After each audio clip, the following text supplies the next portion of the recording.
legend that circulated among the townspeople. It was said that the number 13 was cursed.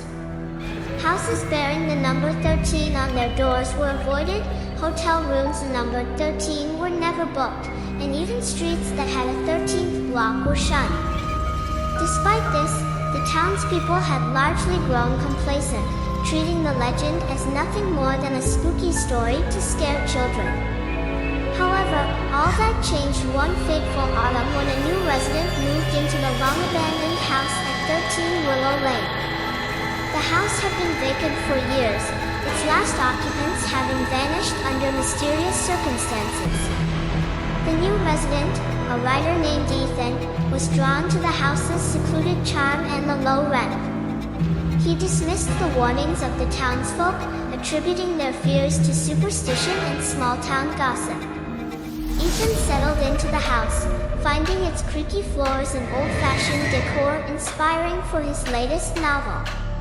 He was fascinated by the house's history and began to incorporate elements of the local legends into his writing. But as the days turned into weeks, strange things started happening.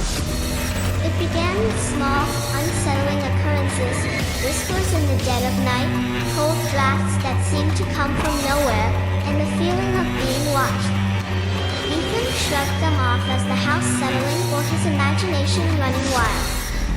But the incidents grew more disturbing. One night, Ethan discovered an old, dusty journal hidden in the attic. It belonged to the previous owner, a man named Henry, who had documented his own experiences with the house. The journal was filled with frantic entries about the number 13 appearing everywhere, 13 knocks on the door, 13 candles blown out, 13 midnight chimes from a broken clock. Henry's final entry was a barely legible scrawl, the 13th day, it's coming for me. That night, Ethan heard the knocks. 13 distinct, echoing knocks reverberated through the house. Heart pounding, he checked every door and window, but there was no one there. The knocks repeated every night, always at the same time, always 13 in number. Desperate for answers, Ethan visited the local library to research the house's history. He discovered that every previous resident had either disappeared or died under mysterious circumstances on the 13th day of their 13th month in the house. It was a cycle of terror that had persisted for over a century. Ethan realized with mounting dread that his own 13th day was fast approaching. He tried to leave, but every attempt was thwarted. His car wouldn't start, the phone lines were dead, and the roads were inexplicably blocked. It was as if the house itself wouldn't let him escape. On the eve of the 13th day, Ethan decided to confront whatever entity haunted the house. He set up cameras around the house and armed himself with a baseball bat. As midnight approached, the air grew thick with tension. The clock struck 12, and the knocks began. 13 knocks, louder and more menacing than ever. The temperature plummeted, and the lights flickered. Ethan felt a presence, a malevolent force closing in on him. He swung the bat wildly, but it passed through the air, hitting nothing. Suddenly, the knocks stopped, and the house fell eerily silent. Ethan looked around, his breath visible in the cold air. He turned to the cameras, hoping they had captured something, anything that could explain the terror he had experienced. But as he reviewed the footage, his blood ran cold. The cameras showed him, frantically swinging the bat, but there was no sound of knocks.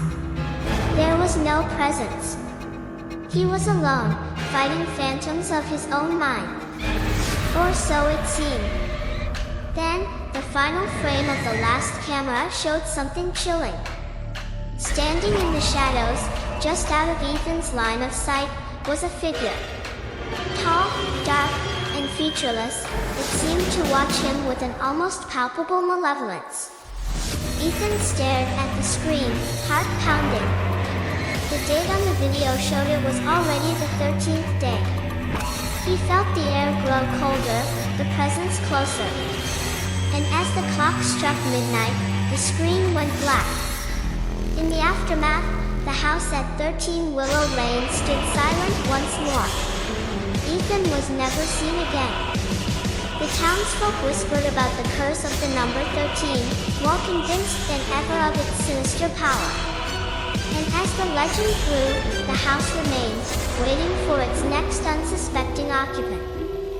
The number 13, it seemed, was not just a number. It was a harbinger, an omen of something far more terrifying than anyone could comprehend. And its curse was far from over.